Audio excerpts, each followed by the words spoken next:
войск Российской Федерации развернуть. Москвада Орусиянын туу күнү белгиленди. Муну өзүңүз деле түшүнгөн чыгарсыз.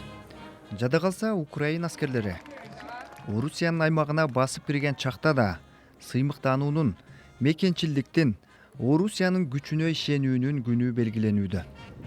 Лев бул чабуул тууралуу кабарларды сыналгыдан көрбөйт. Орустардын көбү ал тууралуу билгиси келбейт. Алар жөн гана жашоосун уланта беришет дейт алмага. Это очень страшно, конечно. Бирок Лилиана болуп жаткан окуялардан коркуп жатканын айтат. Орусия жеңет, Украинадан эч нерсе калбайт дейт ал. 2 жумадан ашык убакыттан бери Орус армиясы Курск аймагында көзөмөлдү кайтарып алуу үчүн күрөшүп келет. Царь Петр I. Бул Кремль үчүн уят көрүнүш.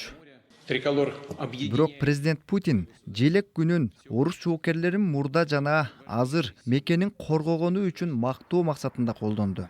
Владимир Путин мында оор тең салмакты карманууда. Бир жагынан Украин аскерлери дагы эле Орусиянын ичинде согушуп жатышат. Бул менен анын бийлигине чоң чакырык ташталды. Ал көзөмөлдү кайтарууга ынтызар. Экинчи жагынан ал бул боюнча орус коомчулугу дүрбөлөңгө түшпөсө дейт. Андыктан бийлик баары жайында, баары көзөмөлдө деген таасир калтырууда.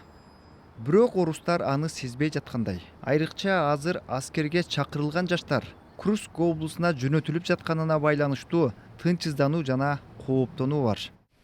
Григорий Свердлин Орусиядан тышта бейөкмөт уюмду жетектейт. Уюм орусиялык эркектерге аскерге чакыруудан буйтап качууга жардам берет. Бизге Курск облусуна жөнөтүлүп жаткан балдардан же алардын жакындарынан чалуулар көп болуп жатат. Буга Орусияда реакция чоң болду.